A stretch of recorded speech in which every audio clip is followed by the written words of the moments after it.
The city was drowning in rain. The Grand Royal Hotel, usually glowing like a crystal tower, now stood like a silent fortress against the storm. Lightning cracked across the sky, briefly revealing the marble lions at the gate, their eyes gleaming in the floodlight. Inside, Anna Collins, 22, pushed her housekeeping cart down the silent hallway of the 6th floor. Her uniform was soaked at the sleeves, her shoes squeaked with each step. She checked her list, room 602, 603, and then 604. She didn't know that one mistake tonight would rewrite both their lives. She paused. The hallway lights flickered. Thunder roared and the power went out. Darkness swallowed everything. Anna exhaled, clutching her flashlight. Perfect, she muttered. Just perfect. She pushed the cart forward, guided only by the dim beam. The storm howled outside the windows, shaking them in their frames. When she reached room 604, she swiped her keycard, expecting another empty suite. The door clicked. She stepped in. What she didn't see sitting by the window in the dark was Simon Ward, 34, CEO of Ward International, the man whose decisions made headlines. Tonight he was alone, nursing a glass of whiskey in silence. Anna's cart bumped against the table. "Oh, sorry," she whispered, startled. "I didn't realize. It's fine." Simon's voice cut through the dark, calm but heavy. "Power's out. You shouldn't be working in this weather." She froze. The voice was familiar, the kind people heard through TV interviews or financial reports. She felt her heart leap. "Mr. Ward, I didn't mean to intrude." "I thought stay," he said quietly. "The elevators are down. You'd be safer here until the power's back." Anna hesitated, torn between duty and fear. She could hear the wind raging outside, rattling the glass. Finally, she nodded. "Okay. Just until it's safe." Minutes turned to hours. The storm didn't stop, and neither did the silence. Anna sat awkwardly by the coffee table, hands folded. Simon poured another drink but didn't touch it. "Rough night for both of us," he said at last. "You're housekeeping?" "Yes, sir. Just for a few months. Until I can pay rent." Her voice trembled slightly. "My mom's sick, so I pick up night shifts." Simon looked at her not with the distant glance of a billionaire, but with something like quiet curiosity. "What's your name, Anna Collins?" "Anna?" he repeated softly, as if testing how it sounded. "You're young to be carrying that much weight." She smiled faintly. "We don't get to choose the storms, do we?" He gave a low chuckle. "No, we don't." Time passed. The candles flickered. The air smelled faintly of rain and whiskey. Anna noticed a small notebook fall from her cart, its cover worn a pressed flower inside. She didn't see it drop, but Simon did. When she went to check the fuse box, he picked it up, curiosity overtaking him. The first page read in tiny handwriting, "Be kind, even when no one's watching." Mom always said kindness is free, so why do people spend so little of it? He turned another page. "Rent's due next week. Maybe if I skip lunch again, I can make it. But I wish Mom could afford her medicine. I wish she didn't apologize every time she coughs." Simon felt something twist in his chest. For years, his life had been numbers, mergers, and negotiations. Yet here in this notebook was a world entirely different. Simple, raw, painfully human. He took out his pen and wrote beneath her last entry, "Kindness should never be treated as weakness. Sometimes it's the only thing holding this world together. SW." When Anna returned, he quietly closed the notebook and placed it on the table. "You dropped this." Her eyes widened. "Oh, thank you. I didn't realize." He smiled faintly. "You write beautifully. You remind me that not everything has to be about profit and power." She blushed, embarrassed. "It's just something I do when I'm tired." Writing makes the days feel lighter. Lightning flashed again. The storm intensified. Simon looked at her, really looked at her this time. The soaked hair strands clinging to her face, the faint trembling in her hands, the quiet resilience in her eyes. "Most people in this building walk past you," he said softly, "and never see the person behind the uniform. That's their loss." Anna met his gaze, surprised. "Why are you being kind to me?" He hesitated. "Because I know what it's like to be unseen." At 3 a.m., the lights finally flickered back on. The storm began to fade into soft rain. Anna stood flustered. I should go. I've taken too much of your time. Simon stood too. Anna, he paused, then handed her a folded note. If you ever need anything, room 604 isn't locked to you. She nodded, unsure how to respond. Good night, Mr. Ward. As she pushed her card away, Simon watched her go, the sound of her footsteps fading down the hall. He turned back to the notebook on his desk. The pressed flower had slipped out, landing next to his untouched glass of whiskey. He picked it up, whispering to the empty room kindness, holding the world together. Outside, the rain finally stopped. Inside, something began to change, quietly, irreversibly. Willem, as close friends called him, couldn't sleep that night. In his mind was Bella, her razor-sharp eyes, her enigmatic smile, and her final words. Maybe some things should stay erased. The next morning, he called his private investigator, a former CIA operative who now only took contracts from the ultra-rich. I need everything on a woman named Bella. No last name, no birth date, no address, just photos from last night's security cameras. 48 hours, the investigator replied curtly. Willem leaned back in his leather chair, staring out at the city. He didn't like secrets. He liked control. And Bella was making him lose control. Day 2. Bella was in the luxury suite Willem had booked for her at the Aurelia Hotel, a 120 square meter room with a balcony overlooking the Central Park Italian furnishings, fresh flowers replaced daily. She sat on the white sofa, bare feet, propped on the glass table holding a cup of black coffee. On the table was an old laptop, the only thing she'd brought from her previous life. The screen displayed an encrypted file. She typed quickly, eyes fixed. He's started investigating. Time to decide the next move. She sent the encrypted message, then wiped the history clean. Afternoon. Willem knocked on the suite door without warning. Bella opened it wearing an oversized gray t-shirt and ripped jean shorts, looking more like a college student than someone who'd just walked a red carpet. You always show up without knocking, she asked, unsurprised. We need to talk. She stepped aside to let him in. The room was suspiciously tidy. No suitcase, no personal items. Just the closed laptop on the table. You always this direct, Willem asked, sitting across from her. I don't like small talk. Then tell the truth. Who are you? Bella raised an eyebrow. The truth about what about you? Really? She leaned forward, elbows on her knees. Why does that bother you so much? Because you appeared out of nowhere, accepted my offer, without hesitation. Acted like you've belonged in this world forever. But there's no record of you anywhere. Bella was silent for a moment, then sighed. All right, Willem, I'll give you a piece. He adjusted himself on the sofa, waiting. I grew up in a world very similar to yours. Lavish parties, power connections.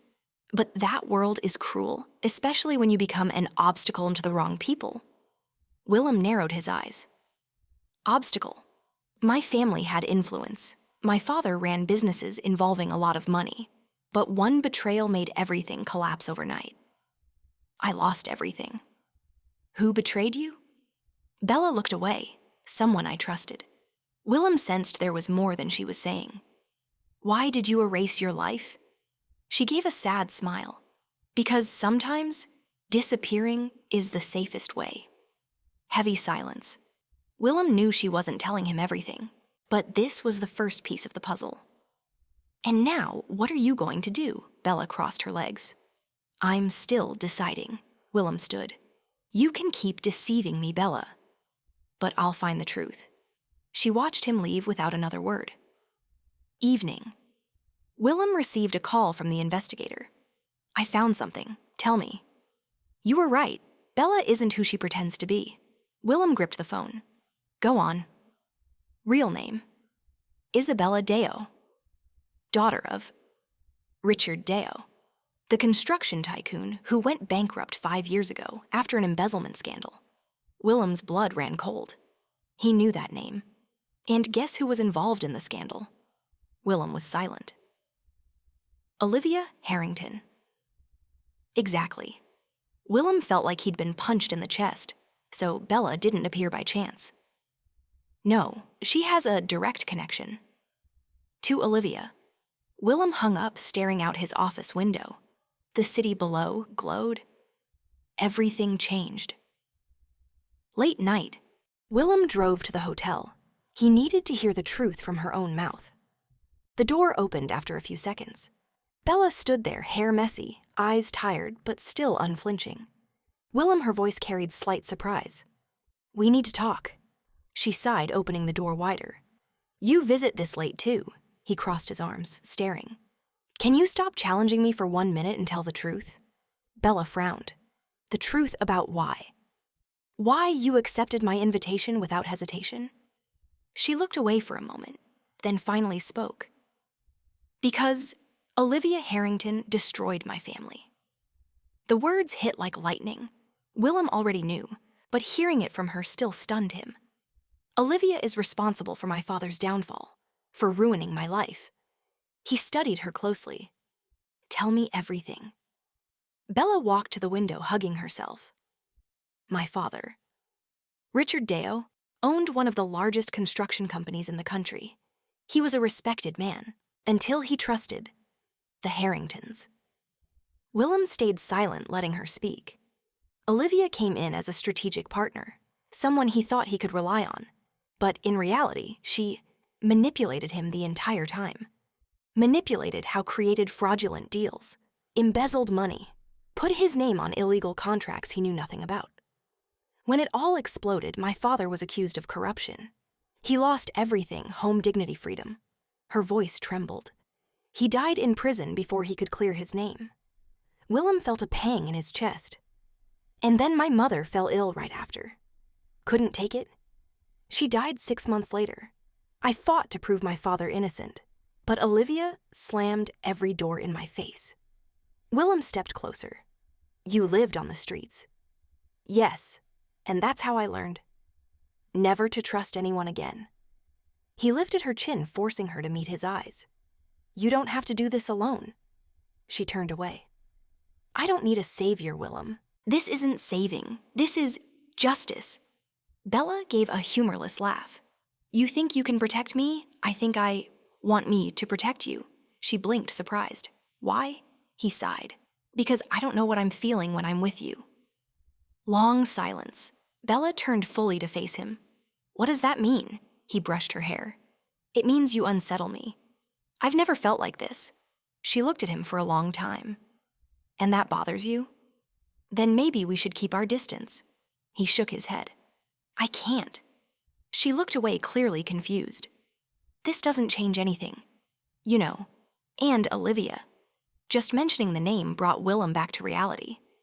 "If everything you say is true, you don't know who she really is." Bella nodded slowly. "But I do, and I won't stop until it's settled." Willem was silent. He knew he couldn't convince her to back down. "Then I'll be by your side." She gave a bitter smile. Even knowing this could end badly, he took a step closer, closing the distance. Even then, that night, Willem was woken by his phone ringing. "Willem, we have a problem," the investigator said. "What Olivia knows, Bella is close, and she's not happy." Willem's heart pounded. What will she do? Don't know yet, but someone's digging for info on Bella. Willem gritted his teeth. "Keep me updated on everything." He hung up. A fire of rage burned in his chest. Olivia wouldn't leave Bella alone. He needed to act before it was too late.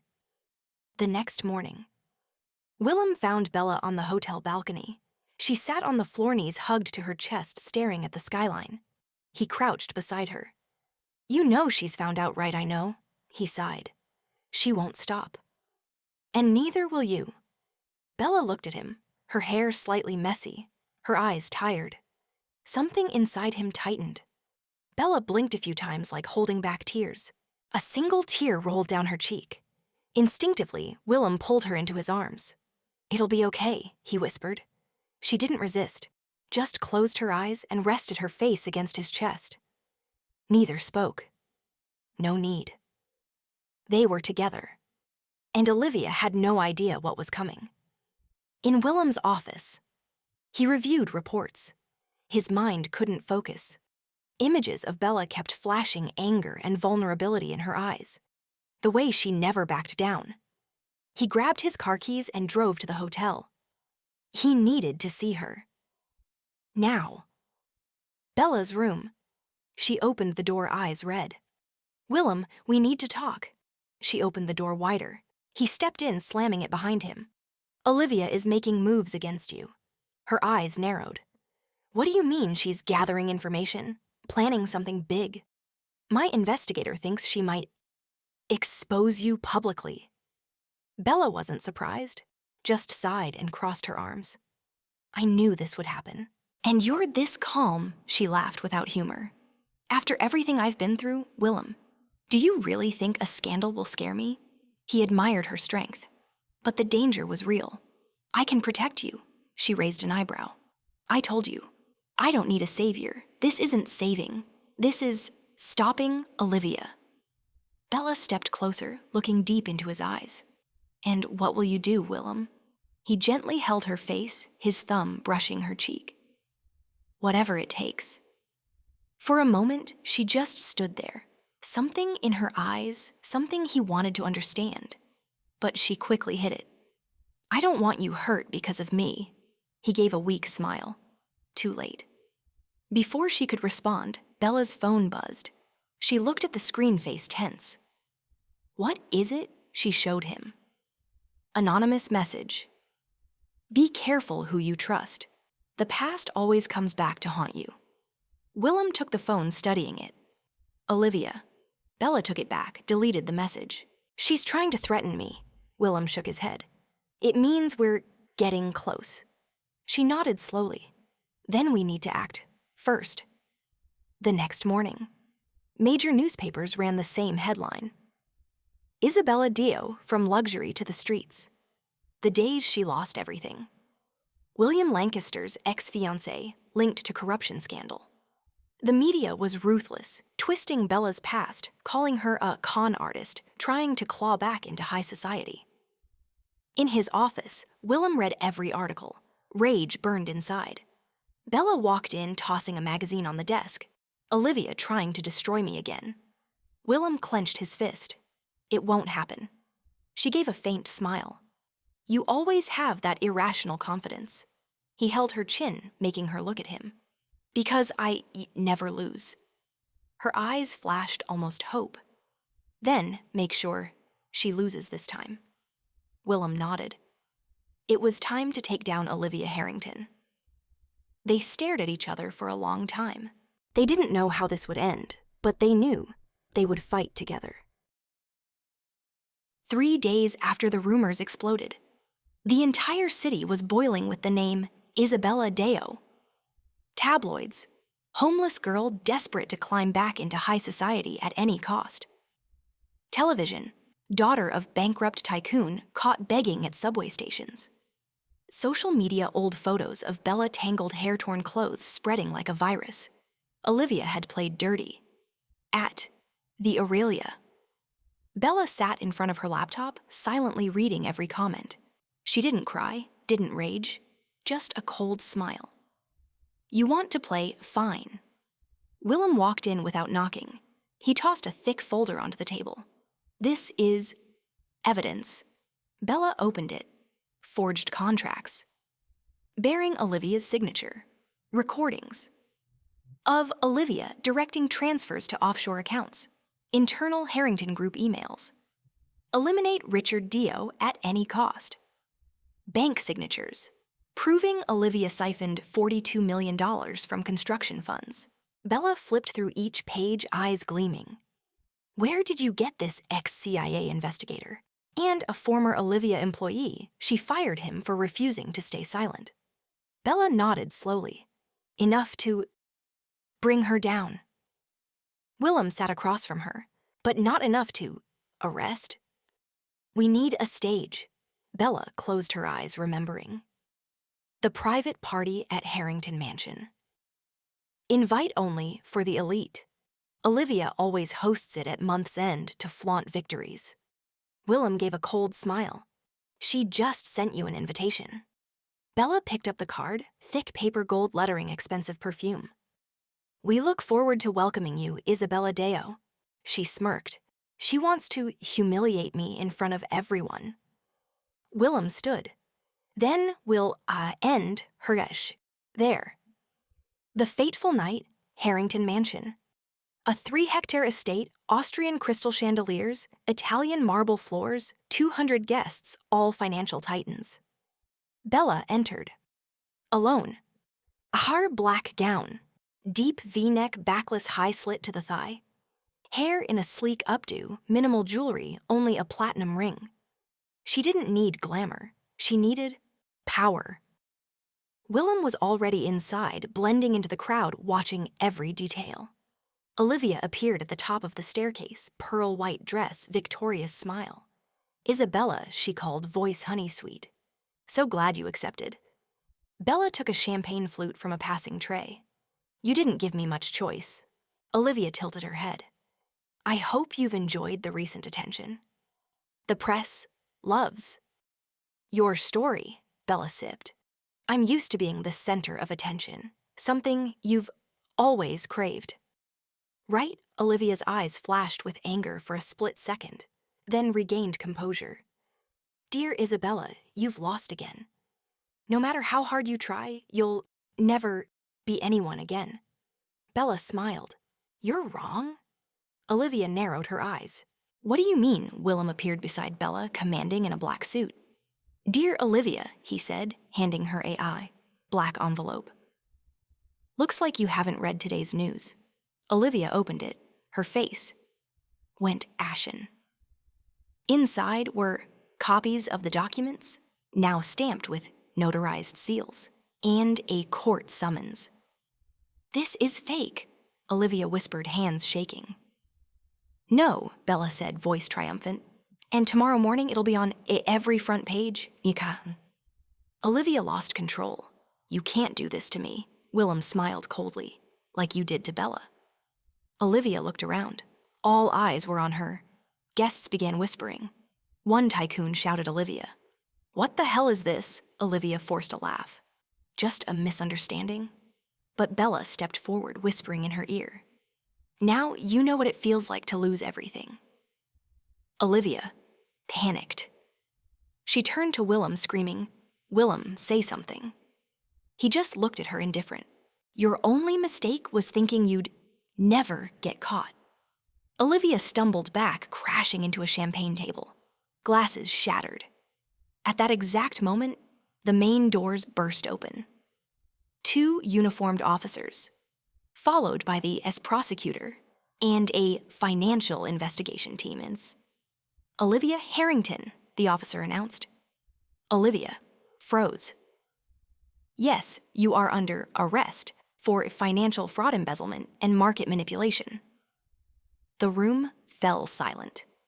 Olivia laughed nervously. This is absurd. I'm Olivia Harrington, the prosecutor said coldly. And now you're also a criminal. The officers advanced, handcuffing Olivia, in front of 200 elite guests. She struggled. Willem, Isabella. You can't. Bella stepped closer, voice ice cold. We just did. Olivia was dragged away. She gave Bella one last look, eyes burning with hatred. This isn't over. Bella smiled. It is. The next morning, Olivia Harrington arrested at private mansion. Financial empire collapses. Harrington Group stock plummeted 78% as investors pulled funds, run, allies, turned their backs, brie. In 24 hours, Olivia lost everything. Evening. Bella and Willem stood in Hutch's penthouse, overlooking the city through floor-to-ceiling glass. She held a glass of red wine but didn't drink. You did it, Willem said. We did it, he smiled. Now what? Bella gazed into the distance. I want to start over. Willem felt his chest tighten. I want to help you. She looked at him skeptical. He stepped closer, handing her a white envelope. This is a business proposal. You're a company in your name. Bella blinked. Start a business of your own, with your name, your independence. She set the glass down, arms crossed. Willem, I don't need charity. He chuckled softly. This isn't charity. This is ye partnership. You have talent. You have vision. I want you to have something that's, yours, eh? She hesitated. I don't know. He took her hand. Bella, you've fought too long. It's time to build. She was silent for a long time, then sighed. Fine. But on one condition. What? She stepped closer, eyes locked on his. I do it my way. Willem smiled. You always do. The air shifted. She looked away, but he gently lifted her chin. Bella didn't resist. He pulled her into a kiss. This time, no barriers. Tension, emotion, everything exploded. Willem held her tight as if afraid she'd vanish. After the kiss, Bella stepped back, whispering, Good night, Willem. She turned away. Willem stood still, but he knew.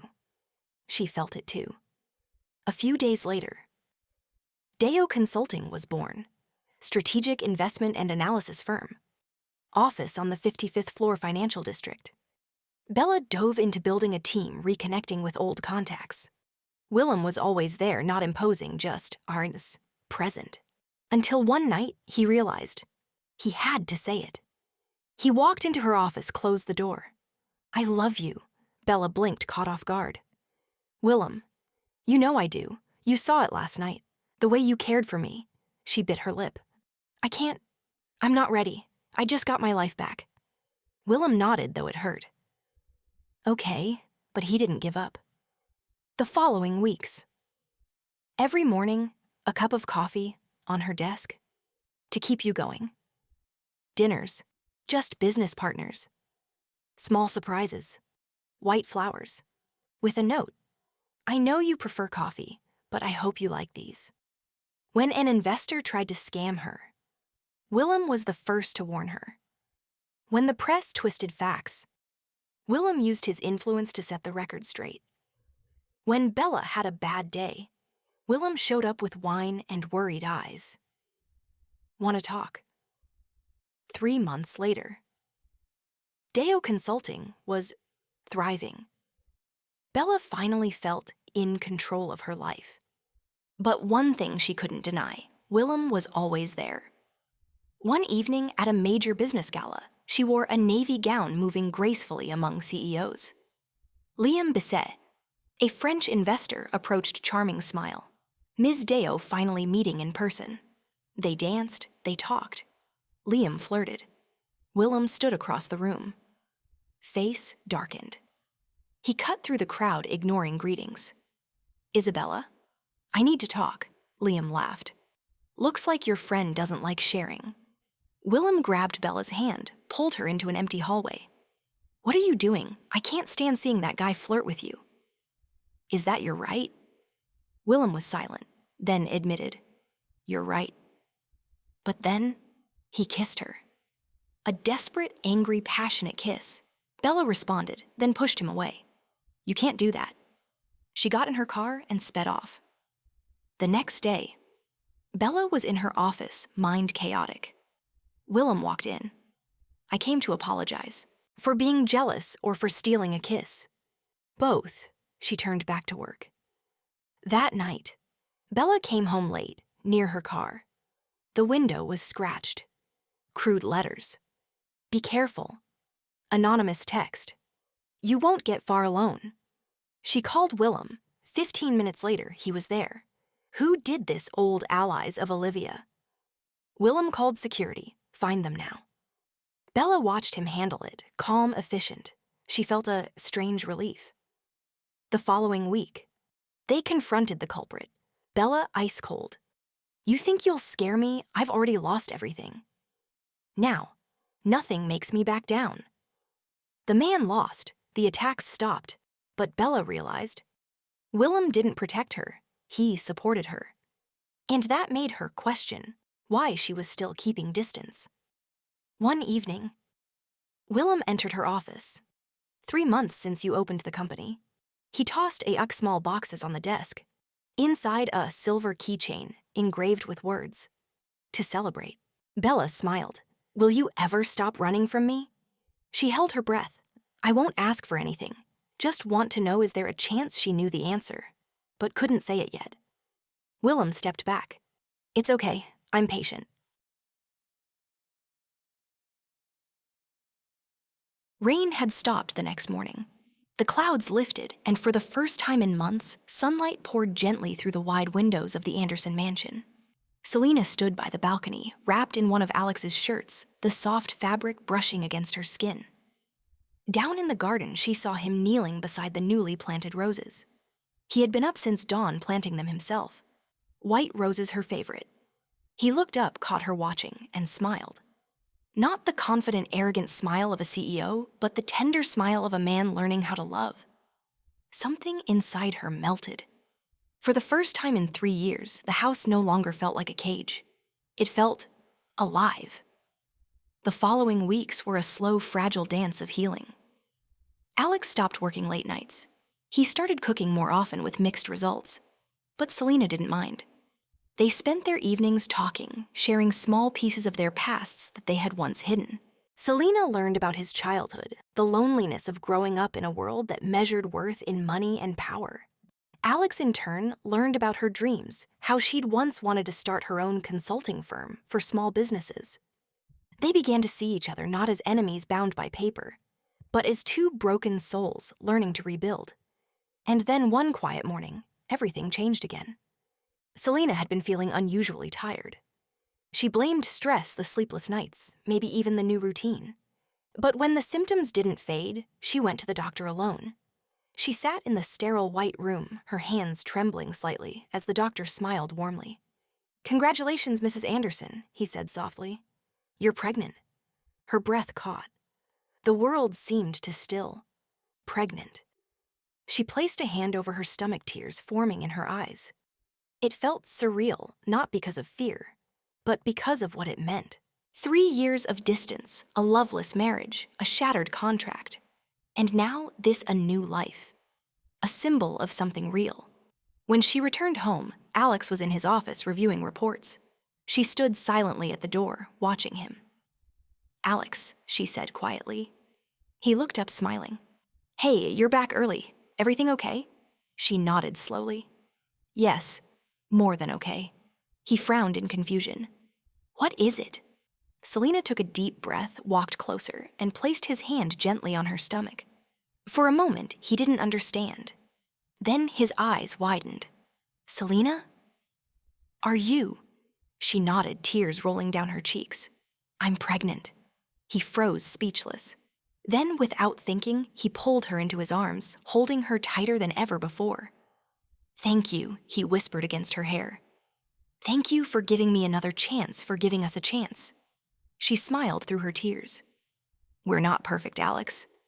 But maybe that's okay." 3 months later, Alex did something that shocked everyone, especially Selena. He organized a wedding, a real one. No contracts, no board members, no signatures. Just them. The ceremony was small, elegant, and intimate, held in the garden under the same white roses he had planted months ago. Selena wore a flowing ivory gown that hugged her growing belly, her face glowing with happiness. Alex stood waiting at the altar, eyes never leaving her. When she reached him, he whispered, "You look like the woman I fell in love with before I even realized I was capable of love." Selena smiled softly. "And you look like the man I finally believe in." The officiant began the vows, but Alex stopped him halfway. "I want to say something," he said, turning to her. "Selena, 3 years ago, I married you out of obligation. I thought I was saving your family, but the truth is, you ended up saving me from myself, from my arrogance, from the emptiness I called success. You taught me that love isn't power or control. It's patience, it's forgiveness, it's choosing each other every single day." Selena's tears fell freely. She took his hand. "And you taught me that even the coldest hearts can change. You made me believe in second chances. So, Alex, this time I'm not marrying you for my family. I'm marrying you because I love you." The crowd, a small circle of friends and family, burst into applause. When they kissed, it wasn't the awkward, distant touch of strangers forced together. It was real, deep, beautiful. It was love reborn. 6 months later, Selena gave birth to a healthy baby boy, David William Anderson. Alex cried the moment he saw him. Not silent, dignified tears, but real, unrestrained sobs. He kissed Selena's forehead, whispering, "He's perfect. Just like you." She smiled weakly. "He has your stubborn eyes." "And your smile," he said, grinning through the tears. For the first time, the mansion was filled with laughter. Late-night feedings, diaper chaos, baby giggles echoing through the hallways. The cold marble walls that once echoed silence now held life. And every morning before heading to work, Alex would stop by the nursery, lift David in his arms, and whisper, "You're my greatest deal, little man, the one I'll never regret." Selena would watch from the doorway, heart full. As months passed, Selena began working again, but this time not for Anderson Enterprises. Together, she and Alex founded a new company, Anderson and Peterson Consulting, a joint venture that combined her knowledge of emerging markets and his experience in corporate strategy. But this time, the company's mission was different: to help small, struggling businesses find their footing, the kind she grew up around. In their first public interview, a journalist asked Alex what inspired him to start over after everything he'd lost in the canceled merger. He smiled and looked at Selena. "Losing $15 million taught me one thing. The most valuable investment I'll ever make is in the person standing next to me." Selena squeezed his hand, smiling. "And in our son, our little CEO in training." The audience laughed, but there was warmth in every smile. They had become something people admired, not because of wealth, but because of the honesty in their story. On their anniversary, Selena stood in the same garden where they had renewed their vows. The white roses were in full bloom. David toddled across the grass, clutching one of his father's ties like a toy. Alex came up behind her, wrapping his arms around her waist. "One year," he murmured. "Feels like a lifetime ago that we were strangers under the same roof." Selena leaned back against him. "Now we're partners, lovers, parents. I guess miracles do happen." He kissed her cheek. "No miracle. Just love and a lot of hard work." She turned to face him, eyes sparkling. "You've changed, Alex." He smiled softly. "Because you did first." They stood there in silence for a while, watching their son play in the sunlight. The wind rustled through the roses. The same place where 3 years of cold indifference had once lived now held laughter, hope, and peace. Later that night, as Selena tucked David into bed, she found Alex waiting by the window, staring out at the stars. He turned when he heard her footsteps. "You know," he said quietly, "for years, I thought love was weakness, that it made men lose focus." Selena smiled, sitting beside him. "And now," he took her hand, "now I know it's the reason I have anything worth fighting for." She rested her head on his shoulder. "I used to think I was the one who needed saving. Turns out we saved each other." He chuckled softly. "Maybe that's what real love is: not perfect. Not easy, but real." Selena looked up at him, her eyes filled with warmth. "Then I guess we did it right, Mr. Anderson." He grinned. "No, Mrs. Anderson. We're just getting started." And as the night wrapped around them, the city lights glimmered below, and somewhere between the past and the future, they found peace, not the quiet, lonely kind they once lived in, but the kind built from forgiveness, trust, and the courage to love again.